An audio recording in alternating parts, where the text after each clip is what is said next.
Well, good evening, everyone. Welcome to the 84th CPA Australia University of Melbourne Annual Research Lecture. My name is Vic Naika. I'm the Deputy Head of the Department of Accounting here at University of Melbourne.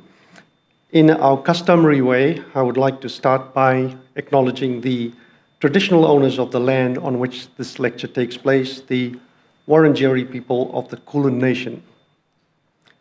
I recognize their continuing connection to the land and its waters and thank them for protecting this land, its ecosystems, and its coastline for thousands of years. We pay our respects to Aboriginal and Torres Strait Islander cultures and to elders past, present, and emerging. I would also like to acknowledge the ongoing support of CPA Australia towards this event. It's great to have some of their key representatives here today, including Maren Kelsall, President and Chair of the Board, Ted Turner, Victorian Divisional President, Andrew Hunter, CEO, Claire Hopkins, Chief Learning and Innovation Officer, and Meg Bowers, Victorian State Manager. We also have two CPA Board Directors, Bernard Poon and Warren McRae, joining us online. So this lecture is being live streamed, so very warm welcome to those of you tuning in from home. Welcome also to staff and students of the university, other members of CPA Australia and the profession, and of course, the general public. This annual lecture is the longest running public lecture series in the world. It was first presented by Sir Alec Fitzgerald in 1940. Sir Alec was a pioneer in accounting research, a leader in accounting education, and was second to serve in the role of head of department at the University of Melbourne. His brother Garrett was also a key figure in accounting, and a professorial chair in our department now bears their name. So it is now my great pleasure to introduce our speaker for tonight. The 84th edition of the CPA Australia University of Melbourne Annual Research Lecture will be presented by Professor Michael Davern, who is the Chair of Accounting and Business and Information Systems at the University of Melbourne. Michael is an apt addition to a long line of distinguished speakers who have gone before him to contend complex questions, pose innovative ideas, and probe new ways of understanding the broad field of accounting. For over 30 years, both in Australia and internationally, Michael has led industry-engaged research projects in data analytics, business intelligence, financial reporting, risk management, data governance, and ethics, among others. His work has entailed collaborations and support from partners, including the Australian Accounting Standards Board, CPA Australia, EY, Microsoft, NAB, Scope Australia, and the Australian Research Council. Michael has published over 50 papers in leading accounting and information system journals and delivered industry commission reports. An internationally known presenter to industry forums and executive audiences, Michael combines academic expertise in accounting, information technology, and cognitive sciences with substantial board-level experiences in for-purpose and state and private sectors. Michael is a member of CPA Australia's Centre of Excellence in Digital Transformation and a regular speaker at CPA Australia congresses. I'd like to ask you to join me in welcoming Michael to the podium for the presentation of his lecture titled Professional Judgment, Accounting Values in Data and AI Era.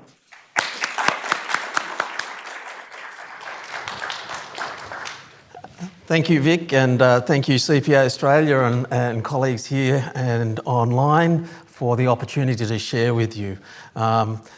We're talking at the intersection of accounting and technology, and this is an area that has been dear to my heart for many years. My undergraduate degree many years ago was accounting, finance and computer science, so I've been straddling that space for a number of years. Now, some of you might be saying, well, is this going to be all about technology and helping me to master AI? Yes, but no. It's going to help you understand where we should be going as a profession in responding to these changes that technology and AI is doing, and highlighting that really the world hasn't changed as much as we may have thought it had, and that there's such an opportunity for us to really focus on what the value is we provide as accountants in this data and AI era. And it's all about professional judgment. And I don't know whether you picked up in the title here, I'm going to talk about the value of accounting, but also some accounting values. So the ethical values that we're dealing with as accountants, because that's how we add value to business and society. So I think we're in a bit of an existential crisis in accounting. Enrolments in undergraduate accounting degrees are down. We're projected to have shortages of accountants. People are saying we're going to be replaced by AI. Who needs an accountant when I've got ChatGPT? Right? How many have heard that line in recent times? Oh, we'll just automate because all you guys do is just follow rules. And I sit there and go, if only they knew what we did as accountants. It's about judgment. But we have a job to do as accountants in conveying that message about what our value is. And we need to think about who are we as accounting professionals. Now I'm going to show my age a bit, but when I was an undergraduate, you either did an economics degree if you wanted to go work for government. If you want to work in business, you did an accounting degree. Right? So we were the business people. We need to get more of that turf back as the business advisors and consultants to the world. We need to think about what it means to be a profession. What makes a profession? It's about our judgment and our values that we bring, the knowledge and expertise. What is the value that we bring to business and society? Is it filling out a tax return, doing an audit and other compliance-focused activities? Or is it enhancing business value by guiding strategic decisions, by directing the way organisations can deliver value to customers, to shareholders, or in the case of for-purpose entities, the social good that they exist for? We have a marketing problem in accounting. We have a marketing problem in two respects. One, a lot of people think we are just about rules and that we're boring. Imagine what it's like for me. I'm an accountant with an IT focus and I'm a professor. That's sort of the trifecta of nerddom, right? That's a marketing problem. It's not a substance problem. So let's see what we can do to address that marketing problem. But part of that is re-embracing our roots as a profession. And we've seen in the news in recent weeks some scandals and recent months scandals that are focusing on what we as accounting firms and accountants are doing and whether we're behaving in ethical ways. That's part of our value proposition. And we need to be holding people to account to those ethical values as a profession as part of our value. Now, these are not new questions. We were debating when I was an undergraduate whether accounting was really a profession. And the debate was clear in what was going on in the literature in the 1960s. So those elements were there. But even the technology elements and the threat of technology has been around for a long time. 1962, this very lecture was delivered by KB Stonia. And it was on electronic data processing and its impact on accounting thought and practice. 1962. That's, I'm going to guess, before most of us in this room were born. All right? Has technology replaced us in that time? No. Let's move forward to what's going on in the technology. Has the paperless office that we were talking about in the 1980s happened? No. We got news from the University Chancellery several months ago that we'd failed to meet our target in reduction in papers usage in the university. So clearly we're not at the paperless office yet. The World Wide Web was going to make us replaced. Technology changes We are still here. Our role may change, and we need to think about what that role is. And it goes to the issue of professional judgment. It's not about the technology, it's about the business, and it's about the value that we add to the business by professional judgment. So let's have a look a little bit more into some of that change and what value we add. Some things have got better. Processing power of technology has changed ubiquitously. My first year as an auditor, we used to joke that you can always tell who the junior auditor was. We did have computers then, but you could tell because they had one arm longer than the other because that was carrying what we called the luggables, because those things were so heavy, the computers you were lugging around. The processing power now is phenomenal. The availability of data is phenomenal.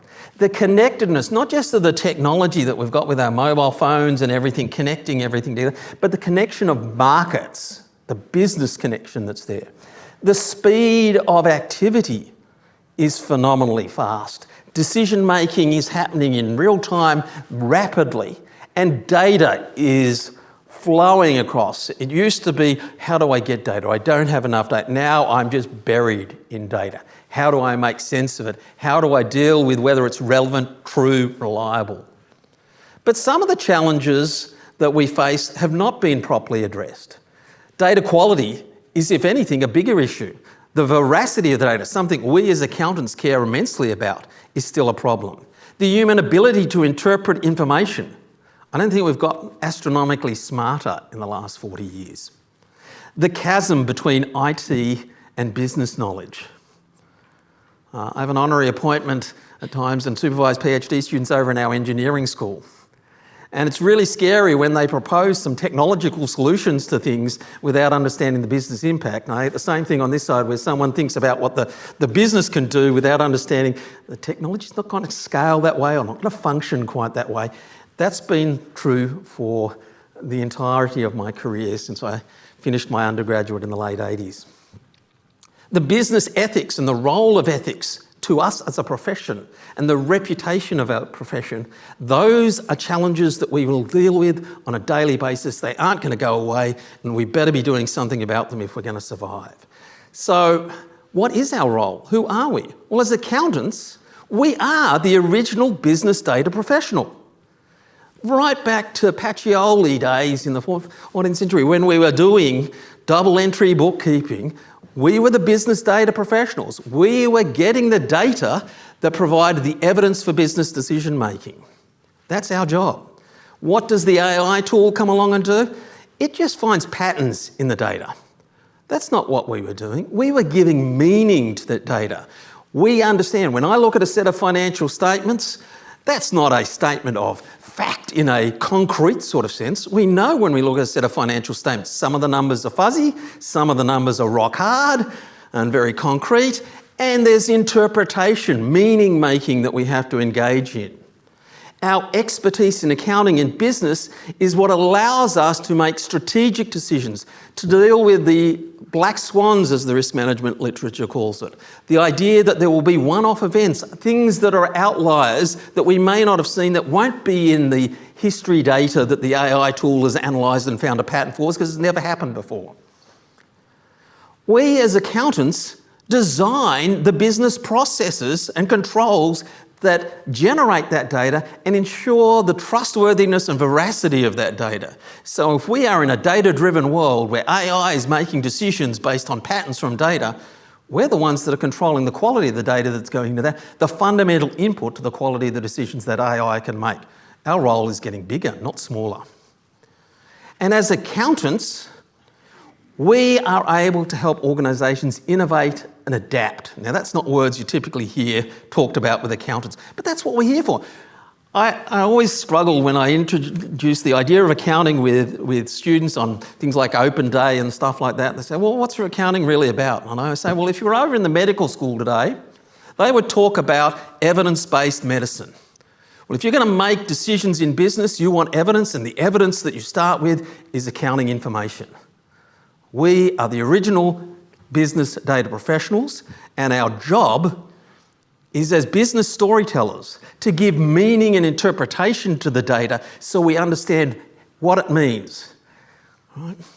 Is $1 million a lot of profit?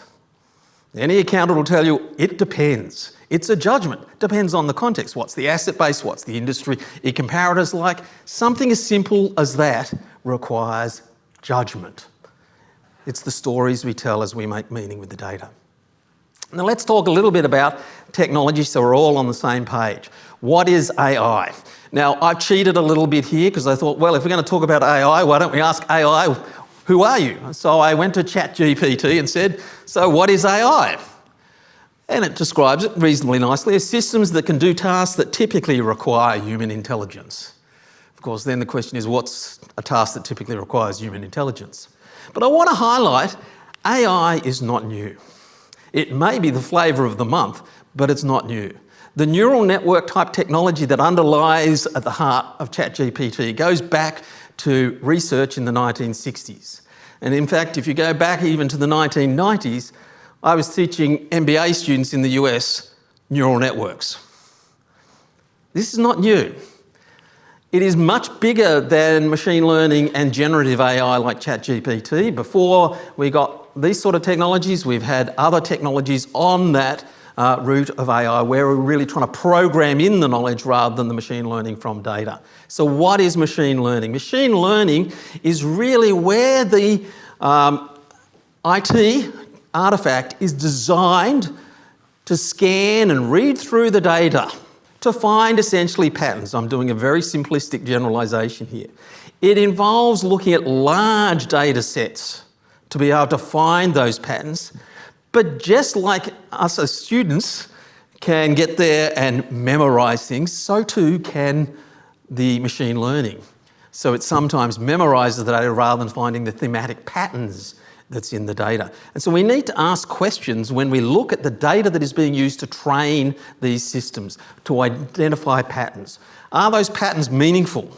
Are they actionable? So one of the historical examples that I like to draw on here is some early work in the US was looking at the basket of goods that people buy from a discount store like Kmart or in the US, Walmart. And in those settings in the US, they also sell low alcohol beer. And two of the products that seemed to sell together came out from this analysis of all this transaction data was low alcohol beer and nappies, or as Americans call them, diapers. You can sit there and go, what's the relationship? Why do those two products get sold together? Why is one person buying both those things? Why are we seeing significance? That's a meaning. What's the meaning? Well, anybody with children will likely understand the correlation between buying nappies and buying alcohol.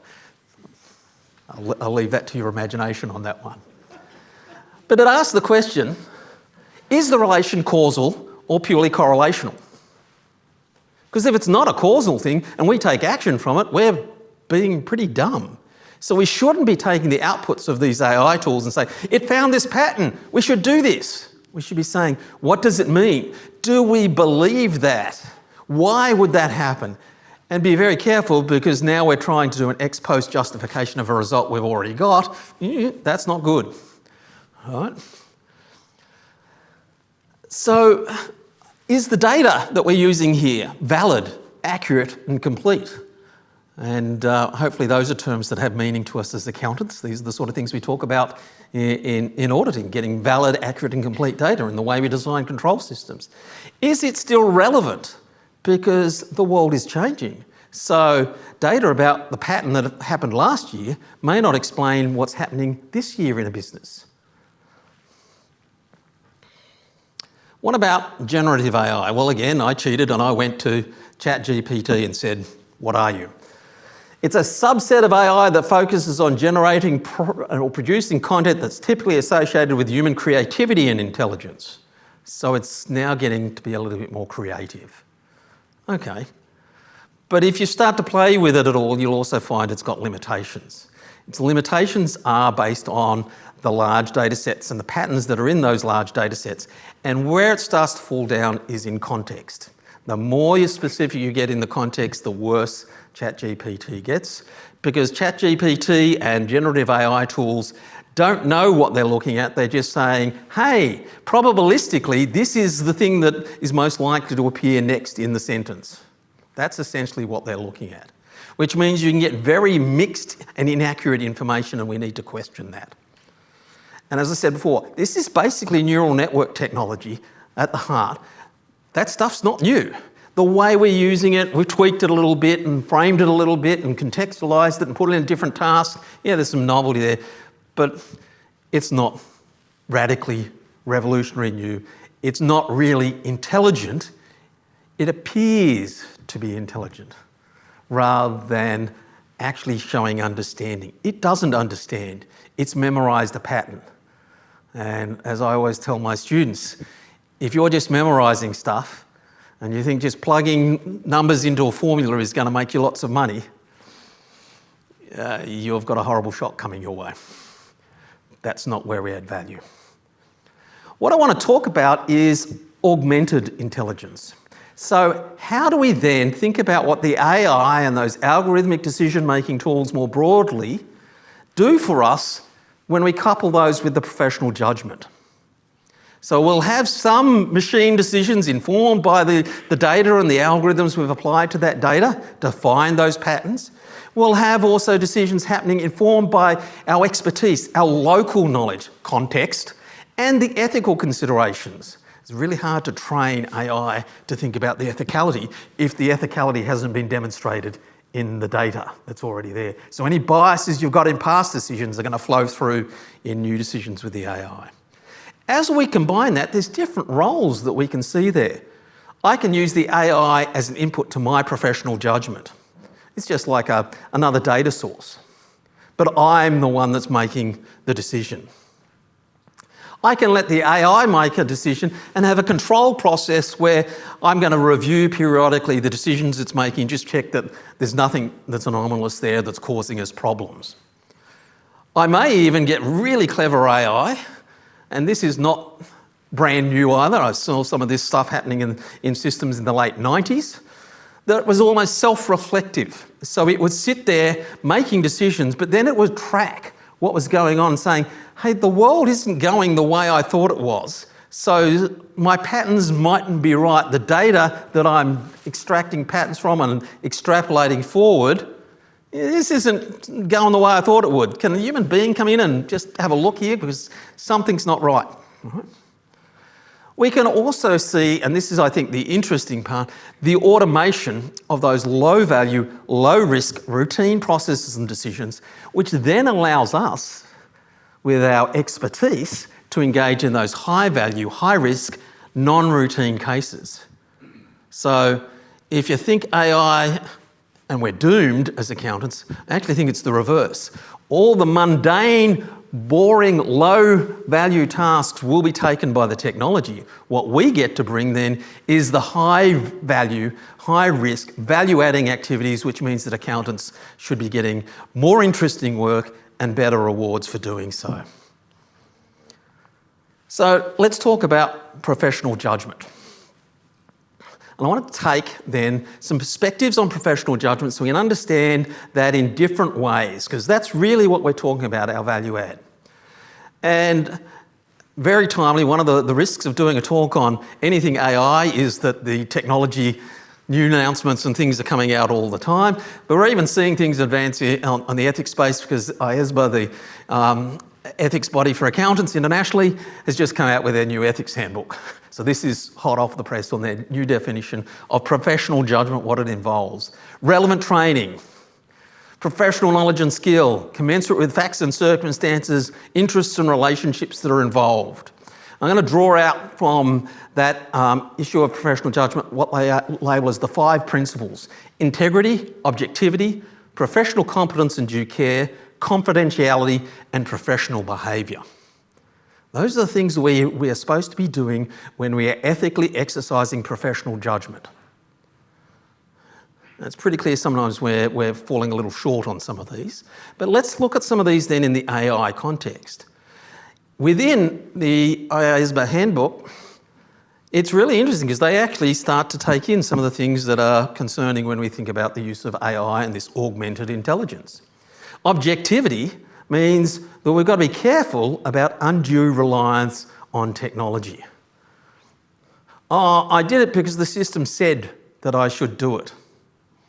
That's like saying, I did it because the rules said I do it. Now, if I'm going to go running off a cliff and die, I'd like to do that because I made a mistake in good faith exercising judgment than saying I ran off a cliff and died because a rule said so or a machine told me to. Now, the outcomes are the same, but gee, the consequences in terms of how you might be seen and thought about and your attempt, that actually is part of what the difference is here, right? So we've got to be really careful of undue reliance on technology. And there are some really horrible examples in the world of this where we just follow what the model said. It's the 21st century technology equivalent of I was just following orders. And we saw what the consequences of that were, quite tragically. It's based on knowledge and experience. So what is the expertise that we have that was bringing? What is the experience?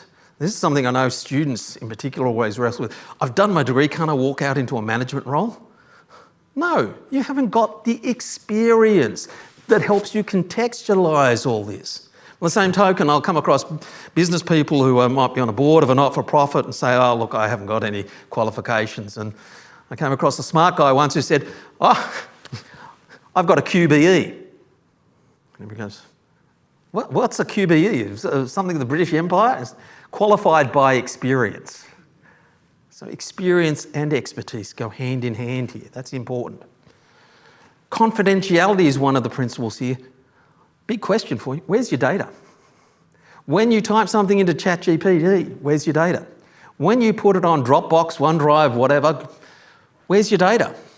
When you put it in your cloud-based accounting system, where's your data? And if you don't have the answer to that question,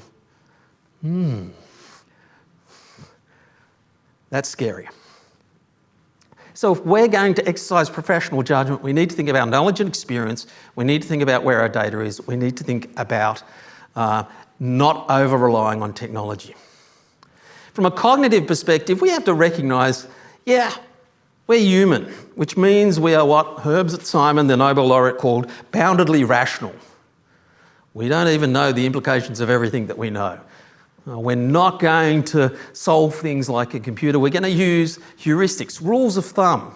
They create biases, but they're done because they work a lot of the time. It's just sometimes we'll get caught. We also are very good at telling stories and building narrative explanations of what we're doing from the data, our meaning making. That can get us in trouble. That's where superstition often comes out historically, from telling stories as explanations that weren't grounded in the causal mechanisms that at work. And part of that is we don't think probabilistically. So this technology is playing very much in a probabilistic world. The way we as human beings think is much more deterministic. A causes B. What is A? What is B? What's the relationship? Not probabilistic. Even if you go over to our physics department and talk about quantum physics, which is all probabilistic, it's not intuitive, right? So we've got to think about then not what's bad here in the way we make decisions, but how we as human beings make decisions to take advantage of that augmented intelligence, bringing our professional judgment together with what's going on and provided by the technology. Now, if we take a business perspective, my favourite one on professional judgment, what is a business perspective on professional judgment? It's our potential to create value for business and society. If we're not exercising professional judgment as accountants, what are we? We're a flesh and blood machine doing something very boring, unexciting, and not very valuable. Professional judgment is where we as accountants get to add value to the world, whether that be to our clients, whether that be to the business we work for, whether it to be some social good in a for-purpose organisation. So embracing that professional judgment and working at how we work with that professional judgment is key as we look at this augmented intelligence. So let's now look at some examples of how augmented intelligence might face some challenges, how it might roll out, and how we might bring some of this all together. So I said that there's things coming off the press every day about this. This one only just came out in the last couple of weeks. It's not peer-reviewed research yet, but Harvard Research has been working with Boston Consulting Group, and they've been looking at consultants who are using Gen AI. They ran a field experiment, so some of them got to use ChatGPT, some of them got to use ChatGPT and got a bit of an overview of things, and others were left to their own devices. And oh my gosh, they found improvements in performance. So it does enable in certain tasks. And this is the key thing. It's not going to solve everything. And so they talk about what they call the jagged frontier. So there are some things where the AI will be helpful, and there's some things where the AI will make you worse. And so for tasks that are outside of that frontier, 19% of the consultants using AI were less likely to produce a correct solution. So we actually did worse with the AI because we were using it for the wrong task. That's pretty important. So now we've got another layer of professional judgment about how and when I use this technology, and how well I understand that technology can be challenging as well. So to me, this is all about understanding then how we interface that AI and technology we've got with the professional judgment we're going to exercise. Yes, it can help. It's not going to replace us. But we need to think about what are we good at, what is it good at, and how do we effectively work together. Now, if you reflect on that, you might think about, hang on, isn't that about how we design a business process that wraps around this technology? How we might put appropriate controls around the use of technology? Isn't this something we do as accountants? Put controls and processes around the sort of decisions that organisations are doing? Yes, it's our domain. There are some challenges to augmented intelligence. So we're looking at how to integrate machine learning with professional judgment. And in this context, I was looking at two organisations, two hotels that were engaged in revenue management. And they were using systems to predict the demand for hotel rooms and price accordingly. And they were also, in the second hotel, doing it entirely by human judgment, with some reliance on ad hoc technology tools, aka spreadsheets, the ubiquitous. When we went into these organisations and saw what they're doing, some really interesting things happened. So talking to a successful manager, according to the organisation, really good of the manager of this hotel, I never used this system. So here's a system helping her price the hotel rooms to get more revenue for this hotel chain, and I never used the system, despite evidence saying that revenue would increase by 6%. What the hell is going on here? If you just blindly followed the system, you'd do better. Oh. Now we go to the others who didn't have so sophisticated technology, and in the analysis we did on that, we found that better off if these guys actually did nothing, because every time they made a decision, they made it worse. Oh, maybe we do need to replace them with technology. What's the challenge here? So in that first hotel, where the successful manager in that hotel chain was not using this system, it's because the way the machine was reasoning about it was opaque. The other part was the manager was incentivised for profit, not revenue. And to use the system effectively would have taken too much time that they thought was better spent in managing costs, which then maximised profit, so they never used the system. So it was all about the controls and the performance metrics we put in place that meant this multi-million-dollar system was never used. In the other hotel, the managers were pressured to act. You've got to get revenue up. But they've only got one action they can do, which is stop selling super saver rates, so they start doing that more, and then they don't fill the hotel and we lose money. So our control systems and our performance metrics are driving the behaviour, regardless of what the technology is doing. So the issue then is, it's not about how fantastic or crap the technology is. The fundamental thing is getting the performance metrics and control systems and processes right, the accounting question. What about how fair these technologies are? And this is work with a recent PhD student of mine, looking at how we might look at the fairness in this review of an AI's decision in the face of this opacity. So you didn't really understand how the system had made its decision. And it was involved in making credit risk assessments, and we gave it an edge case. And then we asked these managers to review the decision made by the system. But we played experimentally. For some of them, we said, we want you to think about it from the perspective of a customer. You're a manager reviewing the fairness of this decision on credit risk, but take the customer perspective, or take an organisation perspective.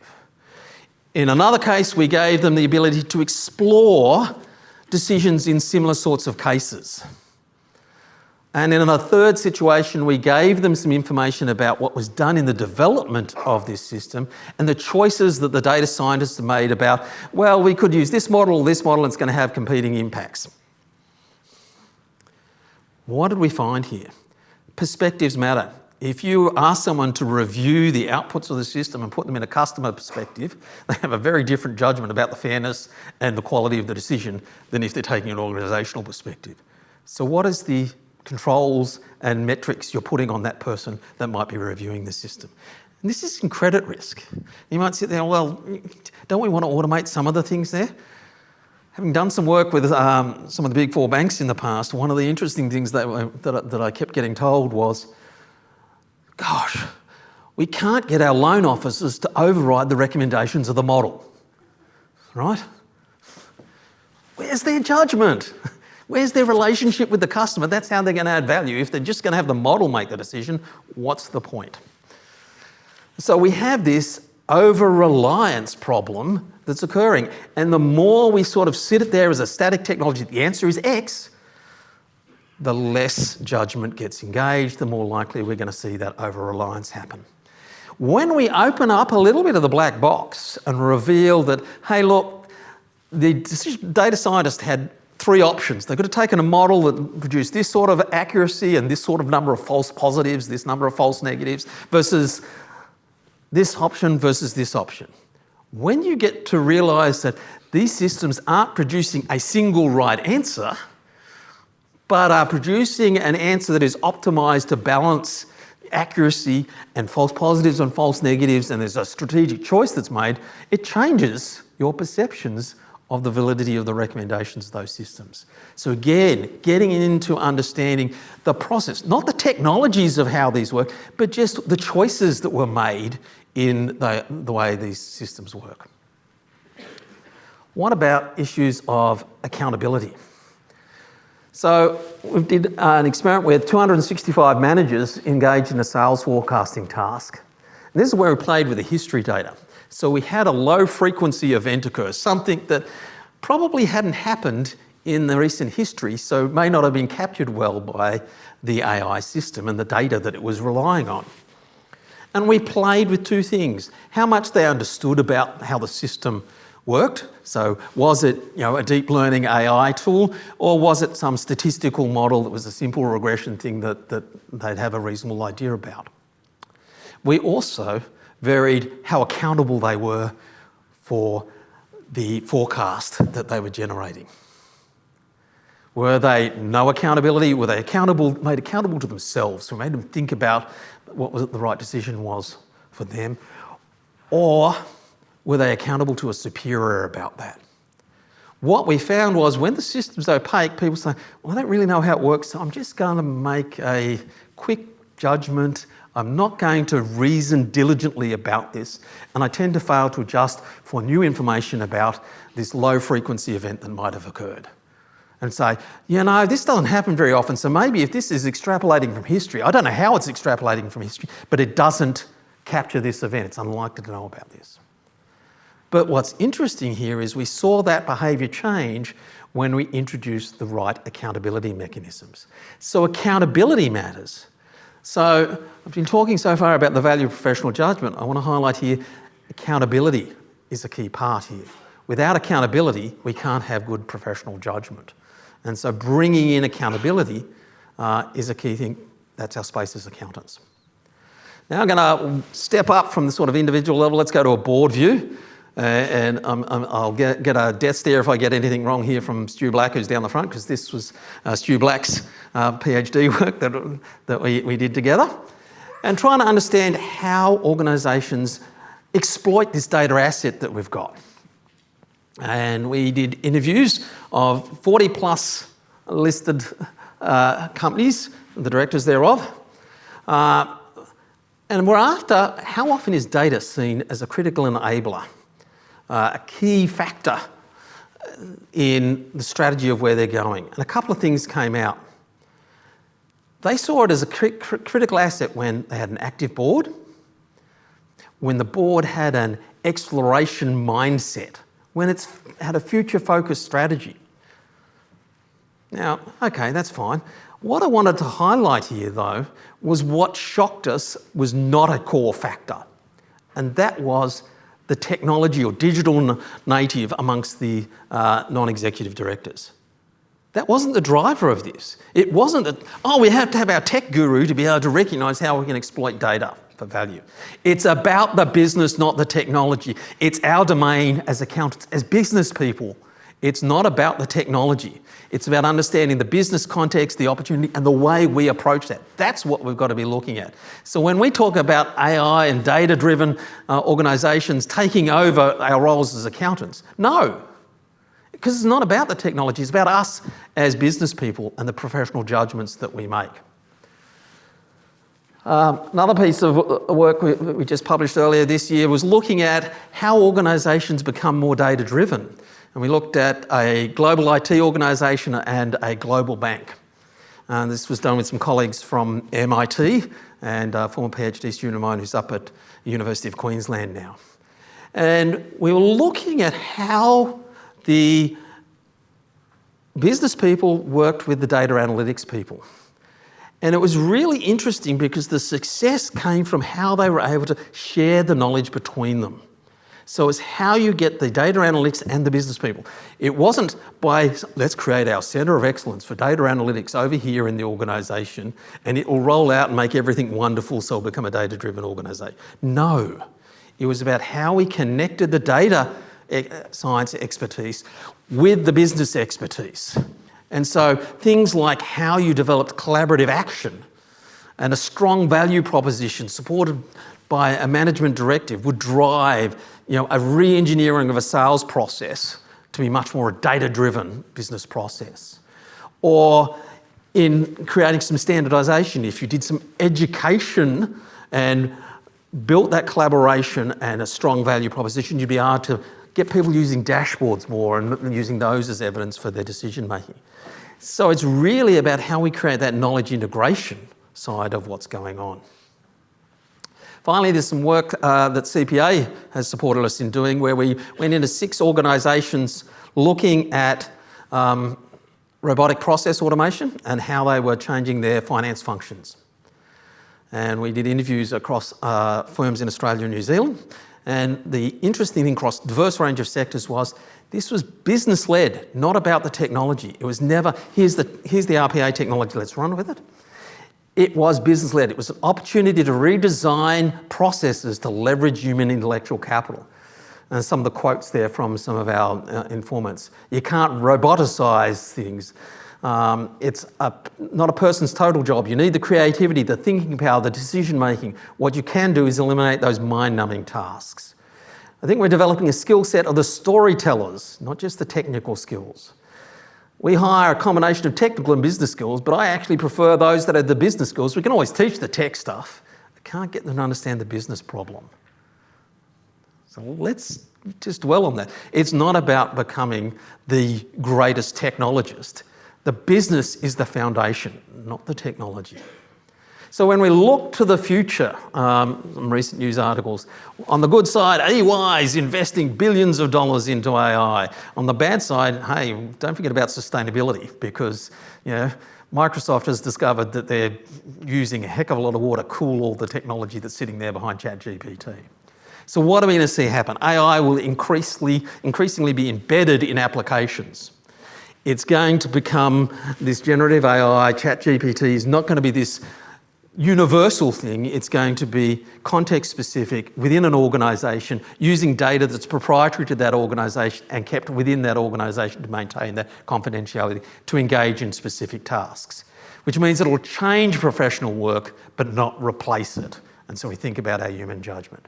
On the negative side, as well as the sustainability issues, we've got this issue of, as it gets embedded, it becomes invisible. And so how do we exercise our judgment? We're going to see more mistakes happen because of poor quality data, because we've never got that problem fully resolved. We're going to see people compromise ethics if we're not appropriately setting controls, and even cultural controls in the way we're setting that, as well as that unsustainable consumption. So, what's our future for professional judgment? We need to recapture our role as the trusted business data professional. I think we've lost that over time. Right? Where are we? Why doesn't people say, oh, yeah, I trust my accountant? Accountants. Accountants, right? That's a marketing problem we have to do. We are exercising professional judgment. We need to highlight that. We need to become better at storytelling with data so we can give the meaning and drive that insight into action, informed not just by that data evidence, but by a deep understanding of the business context. We've started using technology in our third year audit class and doing some authentic assessments where they play with real things, and I absolutely loved it when one of the student reflections was, oh, I now understand that audit isn't all about just applying audit procedures, it's really about understanding the business. Yes! Victory! It's about judgment. It's about understanding the business processes, the risks and controls, how we use those to get that data right, how we uphold our ethical values, how to do that augmented intelligence where we're in control of that balance between machine and human judgment. When we look externally, it means that audit insurance is going to become increasingly important as we ensure control over processes and data. It also means that we need to start taking some risks, and this is my challenge to our standard setters out there. I want to see more recognition and measurement in reporting, and this is some other work we've done on the horizons of financial reporting that CPA Australia has supported. I think we need more recognition and measurement of intangibles and sustainability and risk, because in some of the work we've found is when you do recognition and measurement, wacko, it changes the quality of the underlying data that is then being used to inform us. So if we're going to have all this data out there, and we're going to say, well, I'm going to make my stock market decisions as an investor by running this AI tool over financial information, recognition and measurement means that financial information is going to have a lot more data quality than just a disclosure. Recognition and measurement helps us move to more of that trusted judgment and data storytelling. So giving meaning to it, but also recognising, and this is what investors have told us in the research we're doing, that, gee, if I'm going to get a judgment on something, I'd rather have an accountant or an auditor make a judgment than management or some consultant, right? So why? They're seeing the value of the professional ethics and the professional judgment that we're bringing to bear. We need to capitalise on that. We need to recognise that we're not living in a rule-based world. It's not a computation that we're doing as accountants. So we need to become more comfortable with using softer measures in what we're looking at. We've got tools now in an analytical sense that can deal with a lot more measurement uncertainty. So why is measurement uncertainty preventing us doing recognition and measurement? Because those AI tools can then be used to do some of the analysis and help us assess comparability and the fuzziness of the numbers and learn from that. So standard setters and regulators are part of the problem here, right? Because they need to allow us the opportunity to use AI, which we are quite limited at the moment still from an audit insurance perspective, for example, and the opportunity to combine that with professional judgment. Now the catch is, it comes with accountability, and we've got to bring that accountability in.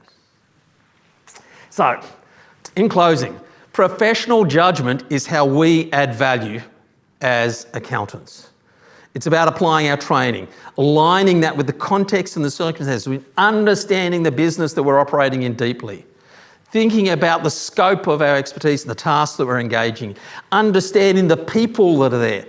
accounting is not about maths and numbers, it's about people, relationships and decisions in a rich business context. It should be the most exciting profession, not seen as the most boring profession. It's business storytelling with data, and who doesn't love a good story? But it's a story with really consequential meaning where we have to assess the validity of that story. And what about all this AI? I saw a great quote from a professor, colleague in the US on LinkedIn in the last couple of weeks. He said, when am I going to see the headline about AI that is this?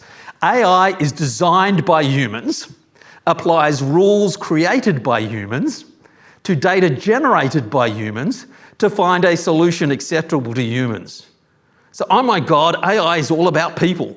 It's about professional judgment. That's where our value is. That's what we need to get back to in accounting. Yeah, the technology is going to help us, but where's your professional judgment? That's our value. That's how we're going to lead into the future. Thank you very much.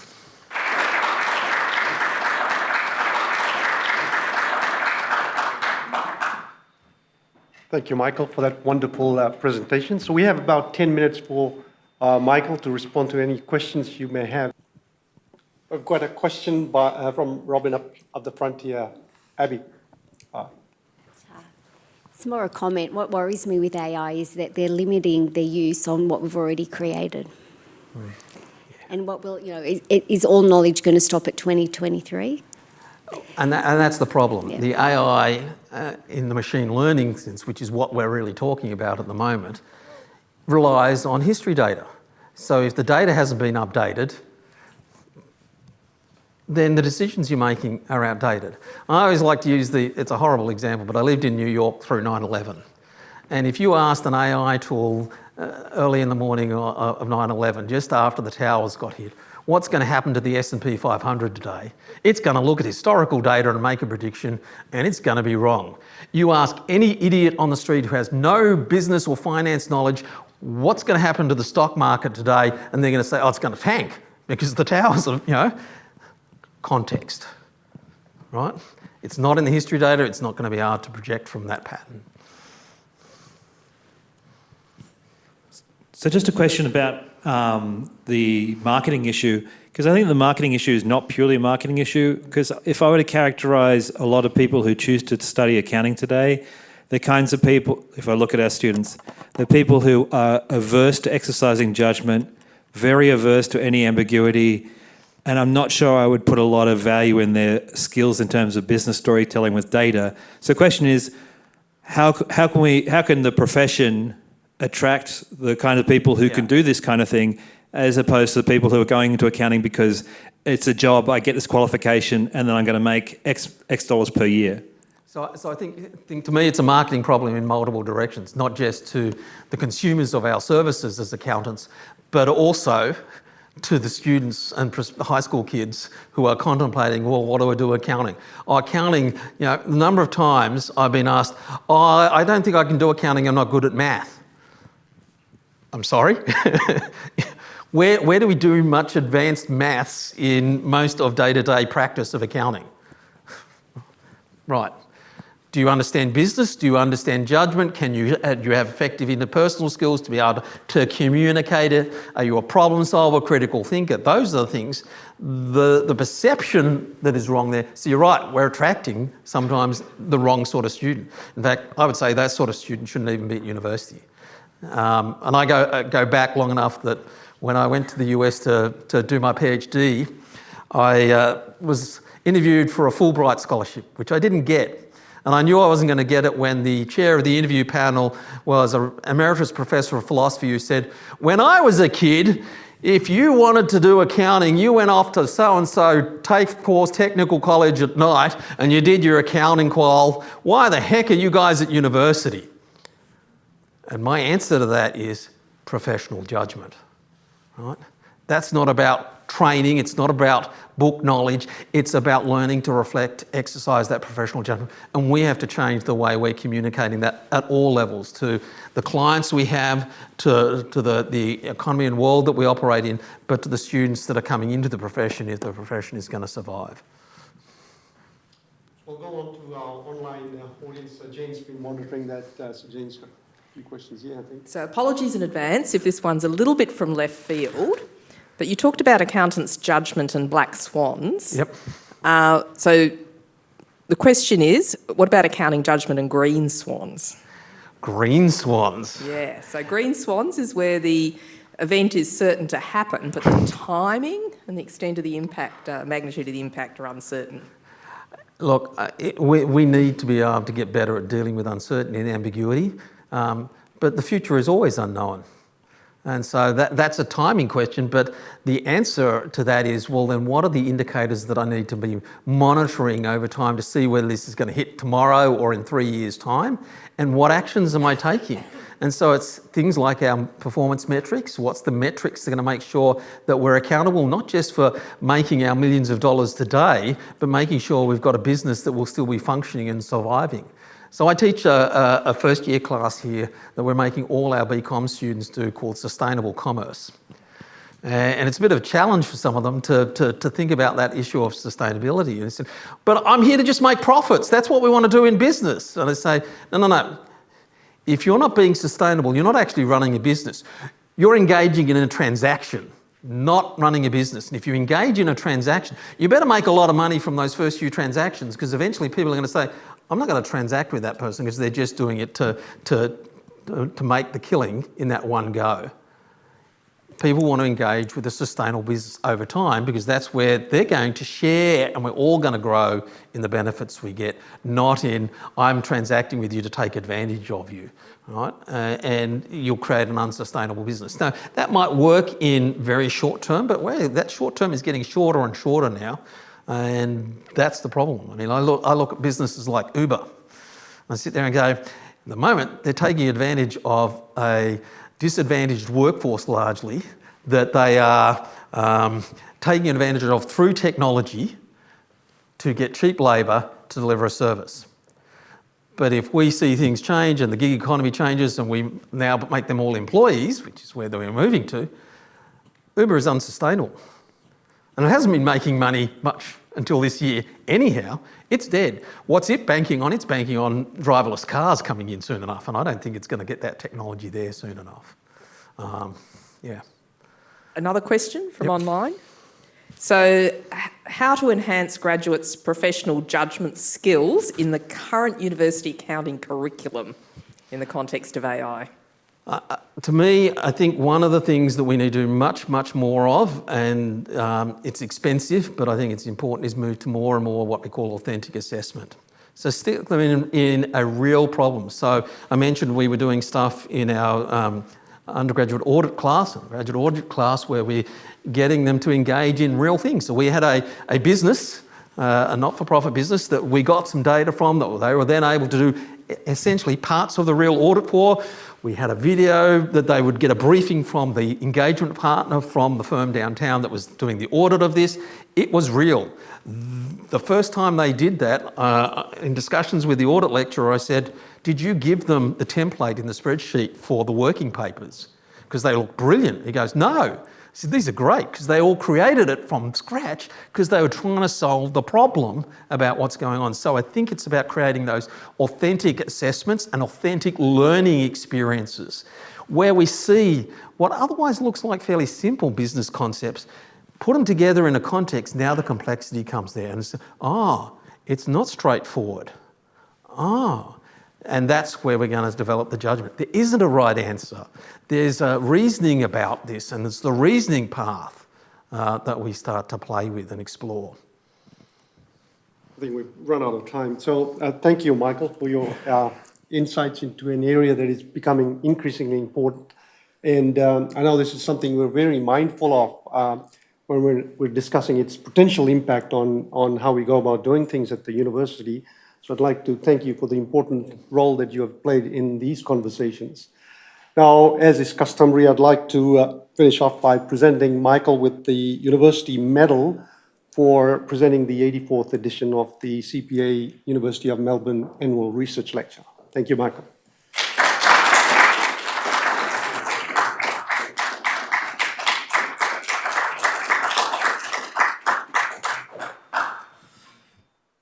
So finally, I'd like to invite Ted from CPA Australia to the lectern to deliver his closing comments.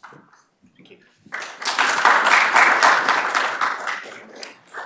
Thank you, Professor Nakia. On behalf of CPA Australia and the University of Melbourne, I thank you all for being here tonight.